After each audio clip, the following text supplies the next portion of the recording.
Мэргэжлийн дугуйчид уралдааны үед цагт 40-50 км хүртэл хурдалж өдөрт 4000-аас дээш калори зарцуулдаг байна. За тэгвэл тэдний энэхүү тэсвэр хатуужлыг сорих Tour of Mongolia олон өдрийн тэмцээн удахгүй эхлэх гэж байна.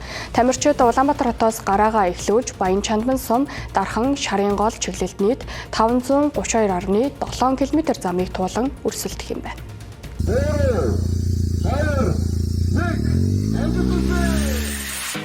Сүүлийн жилүүдэд манай улсад дугуйн спорт эрчимтэй хөгжиж, идэвхтэй сонирхогчдын тоо 50,000 голд авч эрүүл амьдралын хэм маягийг сонгогчдын цуваа уламт хэлсээр байна. Тэгвэл сонирхогчдоос эхлээд мэргэжлийнхний анхаарлыг татдаг тус тэмцээний эхний гараа 8 дугаар сарын 24-ний даваа гарагт 10 цагаас эхэлж тамирчид Улаанбаатараас Баян Чандман сум хүртэлх 64 км замыг туулна.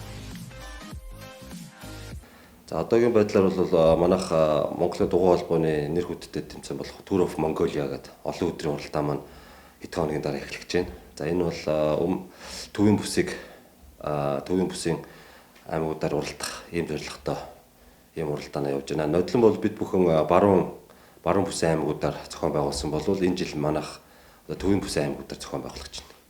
Тэмцээний захин бүртгэл 2026 оны 8 дугаар сарын 22-ны 18 цагаас тасалбар болох тул баг тамирчид удирдамжтай сайтар танилцаж амжиж бүртгүүлэхийг санууллаа. Мэргэжилтүүдийн онцолж байгаагаар 532.7 км гэдэг нь тамирчдаас зөвхөн хурд бус тактик болон пицкийн дээд хэмжээний тэсвэр хатуужид шаардах томоохон хэмжээний зайн шалгуур гэдгийг онцолж байлаа.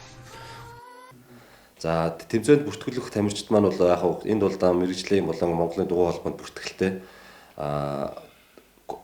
салбар клуб холбоодууд маань орж ирж байгаа. За энэ дээр бол нийт 21 аймаг 9 дүүрэг хамрагдсан бүх тамирчид маань ингээд оролцсон. Монголын дугуй холбооноос зохион байгуулж байгаа Tour of Mongolia тэмцээн нь 2026 он гарснаас хойш 28 дахь томоохон үйл ажиллагаа болж байна. За энэ тэмцээнийг цаашид олон улсын чанартай болгож чансааны оноо өгдөг болохоор ажиллаж байгаа юм байна.